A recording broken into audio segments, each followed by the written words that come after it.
কেন আমাদের নিবন্ধন আটকে রেখেছেন? নিবন্ধন তো জালিম সরকার কেড়ে নিয়েছিল, সেই জুলুম আপনারাও কি আমাদের উপরে করবেন? দেশের সর্বোচ্চ আদালত সুপ্রিম কোর্টের আপিল বিভাগে আছে বাংলাদেশ জামায়াতে ইসলামের নিবন্ধন মামলা।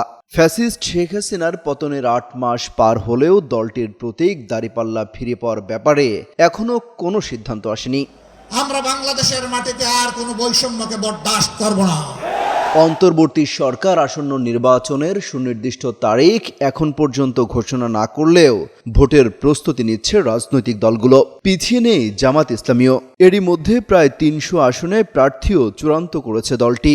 অথচ নিবন্ধন এবং প্রতীকের বিষয়টি এখনো নিষ্পত্তি হয়নি সর্বোচ্চ আদালতে।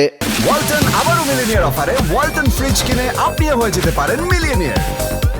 মিলিনিয়ার ছড়াছড়ি দেশ জুড়ে, এটা শুধু ওয়ালটেনই পারে। এরই মধ্যে গণঅভ্যুত্থানের পর অন্তর্বর্তী সরকারের ৮ মাস কেটে গেছে।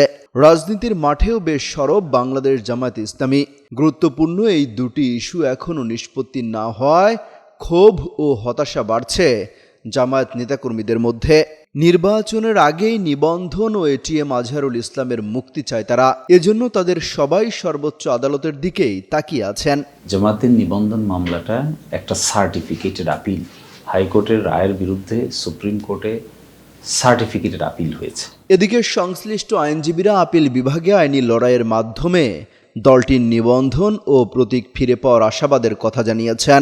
একই সঙ্গে আইনি লড়াইয়ের মাধ্যমে এটিএম আজহারুল ইসলামের মুক্তির ব্যাপারেও আশাবাদ তারা।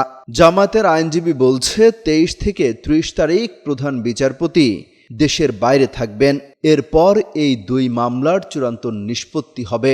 আপিল মামলা শুনানি হয় প্রতি মঙ্গলবার এবং বুধবার, অর্থাৎ ২২-২৩। এই সময় এই মামলাগুলো শুনানি শুরু হবে বলে আমরা মনে করি এবং দ্রুতই শেষ হয়ে যাবে। জামায়াতের সহকারী সেক্রেটারি আব্দুল হালিম বলেন, ১৯৭৯ সাল থেকে শুরু করে ২০১৮ সাল পর্যন্ত বাংলাদেশে অনুষ্ঠিত জাতীয় নির্বাচনে অংশ নিয়ে এই পর্যন্ত জামায়াতের ৫৫ জন নেতা জাতীয় সংসদে প্রতিনিধিত্ব করেছেন। তাদের মধ্যে ৫০ জন পুরুষ ও ৫ জন নারী। তিনি বলেন, নিবন্ধন না পাওয়া আমাদের জন্য দুঃখজনক। আশা করি সাংবিধানিক ও আইনানুগ পন্থায় আমরা ন্যায় বিচার পাব। অন্যায় অসত্য দূর হয় নাই। অমিত হাসান রবিন, যুগান্তর নিউজ। এই ফ্যাসিবাদের উপর আমরা বজ্র মুষ্টি আঘাত দেব ইনশাআল্লাহ।